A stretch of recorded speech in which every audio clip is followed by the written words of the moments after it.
I should have done around the room so we could really get dancing then, shouldn't I? Oh. Thank you for that warm welcome, and thank you to all the amazing members of Team Bones who've given me a warm welcome. It is my 6th week. Thank you. Well, it's always good when you come back, isn't it? Thank you, Alan, for starting that.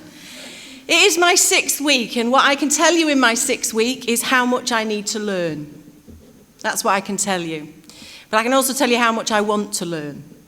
I chose We Are Family, apart from the fact it's a great dancing record, because it really is becoming part of a family. And just like real life, it's not a family you wanted to join. It's not a one you chose. But be sure that now you're in it, it's just like a real one. Highs, lows, happy times, sad times. You're safe, and you're amongst people who know. So through thick or thin, we're all in it, yeah? And I'm the youngest member, the newest member. I think that's the way it goes. I need my specs now, hang on a minute. So what did you get? You got me, and I'm going to start with a little bit of who I am, just so you know. I'm from Manchester. Let's go backwards. This is an interactive session, by the way. I'll start with that one. I'm from Manchester. Yay. Thank you. But I've got great credibility because I married a Yorkshireman. Yay. And then I went and gave birth 3 times in Yorkshire. Much to my father's disgust. He didn't want any grandson of his playing for Yorkshire cricket, but you know, it's the way it goes. All moves on. I'm only on missionary service. That's what I think. I'll be popping back over the border.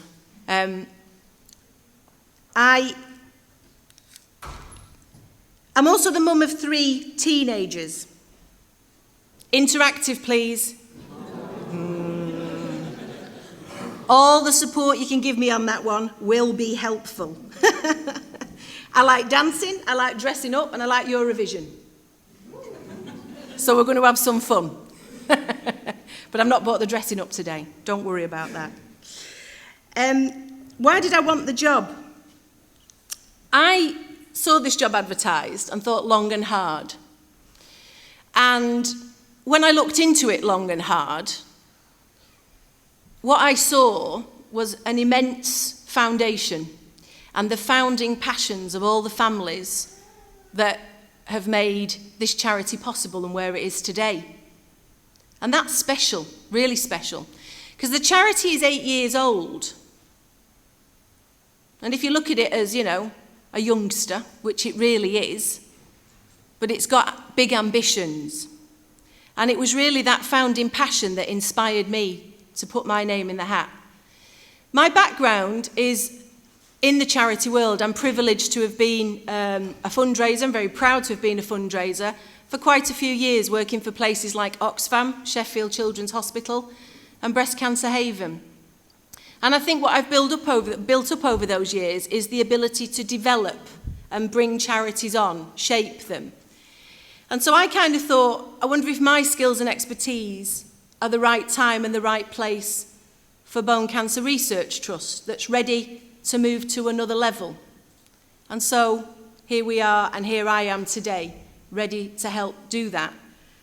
Because there's quite a lot to do. And the kind of analogy that I've been using when I've been talking with the trustees, it's a bit like, for more than 20 years, some amazing people in this room have been fundraising and raising money for research in primary bone cancer, and we're looking for places to put it. We're looking for people to fund it. And as I say, that's the heritage and the roots of the organisation. And that's come together and had an impact. It really has had an impact. 1.7 million and 34 projects funded. Cheer for that one. That's brilliant. But we're living at a time when innovation in healthcare has never been faster. And we just want everything faster, don't we? We want to move faster all the time. So that's why we're ready to move on to the next stage. And that's when I've joined. The analogy that I use is that it's almost like a small vehicle that's been meandering around villages and towns, finding people and bringing them on board. And now it's ready to go onto the motorway because it's grown from a handful of volunteers and a handful of committed founder donors into a few staff, and now there's an office. And it's on the motorway now. That's where it wanted to be. And this is the stage where we just go into the service station and we just make sure that we're ready with the vehicle, we've got the right fuel, the right dashboard, we know the direction, and we're going to gather speed. We have a bit of a fun game about talking about what vehicle would we be. And I kind of imagine a great big double-decker bus where there's room for everybody and everybody comes on board. And that's the really important part about being new, is my eyes are open, my ears are open, and my brain's going around 24/7 at the moment because there's so much to learn. But I'll learn it, and we'll all learn it in Team Bones from you and everybody that you meet. The networks all need to come together to strengthen us and keep us moving and going on that motorway. So, what are the tenets of Bone Cancer Research Trust? We talk about research, support, awareness, and information. I was lucky enough to go to the Associated Medical Research Charities summer reception 2 weeks ago in the House of Commons. Very posh, lots of faces walking around that you recognise. You're trying to go, who's that one, who's that one? So we stood in a room and Lord Turnberg talked about medical research in the UK and how important it is. Get ready for the interactive bit. How much does the UK government spend on medical research in 1 year? Come on, I need some guesses. No, I know. 5 billion. Too hopeful there, Tony. Just mean cancer in total. Eh? Did you mean cancer in total? Medical research in total. It's 1.6 billion a year is what the government spends. The charities altogether contribute 1.7 billion. That's how important charities are to medical research. They go one better than and more than match what the government gives in 1 year. It's vitally important. 38% of all donors in the UK are giving to medical research. It's important because it's the hope. It's finding a cause. It's finding better treatment. It's the future. That's why we do it. Another fascinating fact from that meeting, just cancer research now, so not all medical research, in just cancer research, what is the time lag between the initial investment into cancer and the tangible direct health gains for patients? How long do you think the average time lag is? 10 years. Good guess. Bit hopeful. It's 15. But you know what? Knowing what we know, we'll take 15, won't we? 15 rather than 50. 15 rather than 20. It's back to what we want now, isn't it? As soon as we can. And if Bone Cancer Research Trust has been investing for the last 8 years in small pump priming projects where we're gaining interest and we want other people to come behind us and build and grow on that, we're on that spectrum. We're moving towards it. Support. A resounding sentence from somebody I've met in my first 6 weeks was a young man who said that through all his treatment, he just wanted to meet somebody who was like him. And he did a lot of his treatment without meeting anybody. Everybody he was in with was in for some other kind of cancer or some other kind of disease. And he just wanted to meet somebody like him. And he has now. But my idea is that everybody who starts a journey with primary bone cancer, we should be there for all of them as early as we can through all of that journey.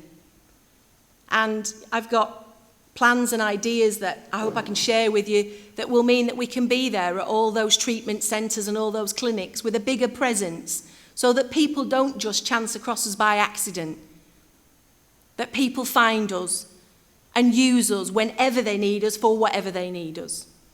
And again, up and down the land, we're going to need everybody's help to do that. That's going to be really important. Which brings me to awareness. It's both awareness of primary bone cancer, the symptoms, the confidence to go in and ask for a second opinion, ask for the GP to be involved, ask for an X-ray. That's really, really important.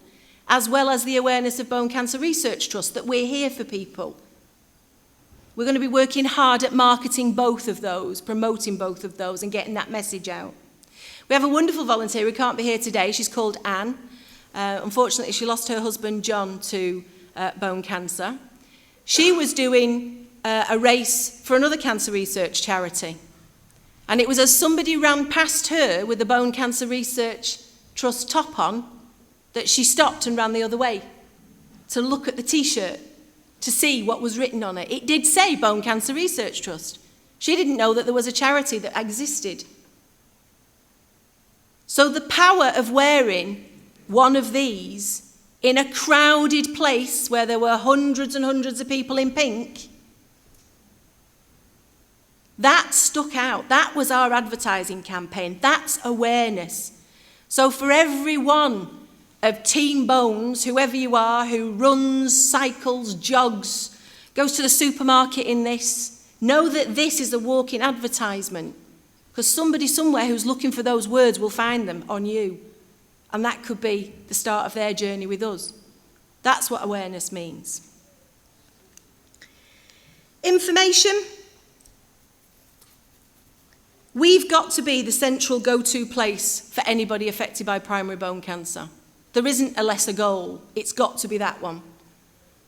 We've got to do it together because information is at all levels. It's researchers, it's patients, it's parents, professors. They've all got to come to us to look and to be sent to places. So we're going to work hard at bringing all that together. That's really, really important. But again, we can only do it if we do it together. So the spirit of everything we do will be to communicate, will be to collaborate, and will be to combine everything we know. Because facts matter, stories matter. Knowing that there's people out there who have experienced what you've experienced, that really matters. That's the essence of what we are. So we're going to work on all of that. Two other things have cropped up as well in this 6 weeks. One of them is the Medical Innovation Bill. And we'll refer to it again through the conference in various sessions. Hands up if you've heard about it. Medical Innovation Bill. Excellent. It's Lord Maurice Saatchi, who lost his wife to ovarian cancer, another rare cancer, 3 years ago. And he very bravely put forward this private member's bill in early June to ask that barriers for doctors who want to try innovative treatments for patients where there are no other treatments available, he wants those lifted so that there can be more innovation, trials, and knowledge so that we don't say that there isn't anything, we always say that there is something. Now, it's not clear-cut like that. Everybody would say, of course we always want something. And doctors and lawyers are all involved in the arguments. But for a rare disease like primary bone cancer, we need to be in that debate. So I would urge you, we've got to stand outside that's got the various arguments and various links, etc. It had its second reading, it got a first reading, was amended, had its second reading on Friday, yesterday, which I listened to live, which was fascinating, absolutely fascinating. And it's gone through to committee stage. So there's a lot of goodwill out there to start the debate about how we innovate, how we move faster, how we find more treatments, more cures. And it'd be great for you to have a look at that and make a personal decision whether you support it or not. So I'll go back to my other career, fundraising. I didn't wake up or grow up saying I wanted to be a fundraiser. Like a lot of things in life, it's a bit of serendipity. And I started off in sales and management, got bored of that, and thought I'd go and volunteer in Brazil because I speak Portuguese by accident. Well, I went to university to do German and management. That was my first foray. I went to Leeds. And I chose a third subject called philosophy. And when I went to registration day, they said we were full up. So I said, well, what do you mean full up? He said, well, and I got there at 11 o'clock. I thought that was quite early for registration. The others were all lying in bed. So I said, so what do I do now? And they said, I don't know, try the table next door.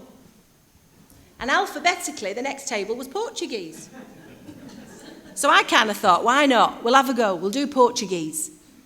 And that's what I did. So I turned up into the classroom, and this beautiful woman called Odette from Lisboa, she looked like Sophia Loren, who I thought was the most beautiful woman who walked the earth. And she taught with the direct method, which means no writing or reading for 6 weeks. A única coisa que temos que fazer é ouvir e falar e praticar. E eu fiquei apaixonada loucamente. Eu achei a língua mais bonita do mundo. Alguém aqui fala português? Deve haver alguém, deve haver alguém. And that was it. I fell madly in love. Literally. Rooted to the spot. I thought, how have I never heard that before? And that was it. And that moment, my life changed. Because all the time when I did my sales and management job, at the back of me is thinking, I spent a year in Portugal, as you do when you're doing a language degree. I went over there, that was gorgeous. But at the back of my mind all the time was this place called Brazil that I kept thinking, I know I'm going to love it when I get there. So when I got bored with the sales and marketing, I parked the car up and I went over to Brazil. And the only address I had was on a shanty town in Sao Paulo. No word of a lie. And I turned up with a 9-kilogram rucksack. Respect for 1 year's travelling. 9-kilogram rucksack. Thank you. And I turned up, and my mate turned out from this community movement that she was working on. She said, well, you've taken your time. And I said, well, I just did a bit of tourism. She went, I bet you haven't all. She said, right, go in there and sort out that creche. She said, because I've got a family planning clinic to run here. And because I spoke the language, in I was, and I stayed 10 months. And it was fantastic. I only meant to go and have a look, and I stayed 10 months. Again, another moment, light bulb moment. I suddenly understood why I'd been doing sales and marketing. You know that thing that Steve Jobs says, that in your life, as long as you do it with passion, it doesn't matter because the dots all join up at the end. So suddenly, working on this development project in Brazil, I understood about development, and I thought, I know what I can be. I can use these and go back and be a fundraiser. And that's how I started. So lots of people say to me, being a fundraiser, you must ask people for money. Couldn't do that. That'd be terrible. It would be embarrassing. And I kind of go, I don't think I've ever asked anybody for money. Because that's not what fundraising's about. Fundraising is showing people a need. Fundraising is telling people a situation that's broken or something that's wrong. And then telling people how we make it right. And then in between, there's this transaction.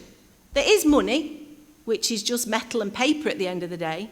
It's some value that we put on it. But it's that money that makes the change, isn't it? That's what fundraising's about. It's about changing the world. And so the skills that I bring to Bone Cancer Research Trust will include fundraising and big ideals and big goals. So, welcome everybody, thank you, and I ask for your support on my journey. I'm at the beginning of it, and I need to hear lots, and I need to know lots, and the stories and the facts matter, and let's go forward with that whole spirit of combining and collaborating. And do introduce me to you and to anybody else you know at this conference. Let me know who everybody is, because it's a great, great learning curve to come for this weekend. So thank you for the fun this morning.